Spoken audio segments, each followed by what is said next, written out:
This is just to show you how quickly you can create the effect of the glass. So you just do a small hatching like this, and if you remember to do it in a way that it looks like a check mark, you press on the bottom here, and you just go, let go. See? You could also go like this. Make sure that it doesn't look like a pattern. Otherwise, it could be misinterpreted as a fabric or something like that.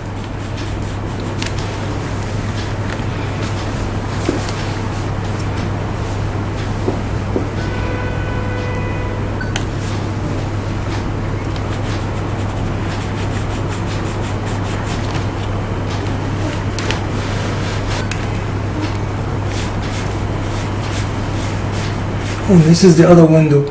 This is just to indicate to you some kind of reflection from either behind or revealing something from inside. It depends on what you want to do with it.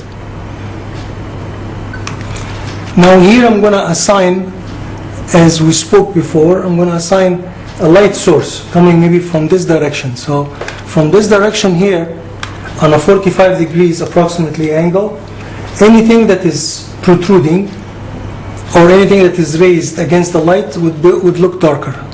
So here I could use a ruler like this, and then just do a line like this, and a line like this. You see that? And I could do also a vertical line here,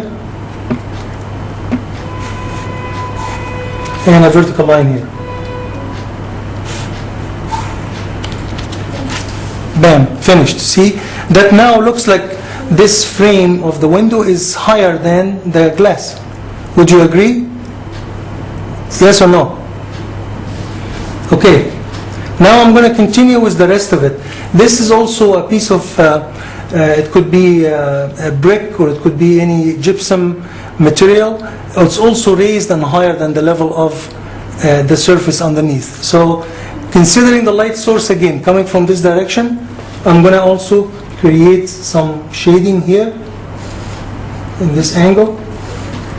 And then mind you, the amount of shading is proportional to the thickness or the height of the piece.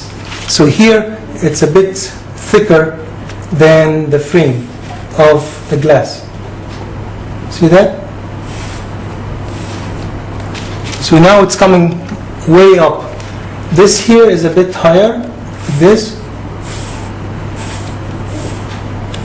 here is a bit higher, similar to the one on top. And again, only from one side only. See? And one little piece here. And it is finished. So in a matter of minutes, that flat shape of the window appears to be almost three-dimensional or coming at you. Now I have a little trick to share with you, a shortcut. I took a piece of paper, and with the cutter, with the X-Acto knife or whatever cutter you have, I cut a little hole here that represents a brick, represents some type of brick. And then I'm going to put it here and use it as a template to create the effect of the brick. So I put it like this, and then all what I need to do really is to press like this and just go very quickly. See? Very quickly. And then bam, you remove it, then you have two bricks are done. See that? Voila. Okay, now I'll do another one like this here and leave a little space.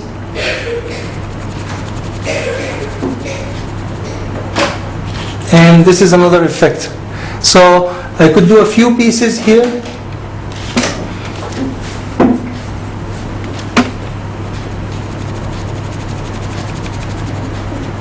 And then I leave a space.